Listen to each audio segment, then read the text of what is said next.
Kadel village रे जेनटा कि 5टा floor रे जगन्नाथ मंदिर अच्छे जेनटा कि आज जाए बंद रही है। पुरी रो सेकंड पुरी बोली कहसन भाई। तो कहाँ जे बंद रही है जे के जानू भाई। तो आम जानी नहीं पारूँ। तो आम पहुँची जाइछुँ जगन्नाथ मंदिर आ तार संगे शिवलिंग दर्शन करमा। तो हेलो फ्रेंड, जय नाम नवीन कुमार मन ब्लॉग को स्वागत। तो आज मैं भारी पड़नू भाई केसिया एम रामपुर जेनटा कि काड़ेल जगन्नाथ मंदिर आश्रम भाई। आश्रम भितर देखुवे ये प्रथम रथ थिला ताके साइती कर रखीछन भाई। ये जगह सामने यहाँ मेन गेट दुईटा स्टेच्यू देखा के मिलवा आपण मान के।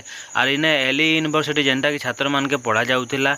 आउ तार ऊपर चगमा बेले आपण मान के 5टा फ्लोर जगन्नाथ मंदिर मंदिर देखा के पाइबे। आर भीतर के जेनता जीवे हेन्ता मंदिर दर्शन करबे जेनटा कि जगन्नाथ महाप्रभु बलभद्र और सुभद्रा देखा के पाइबे।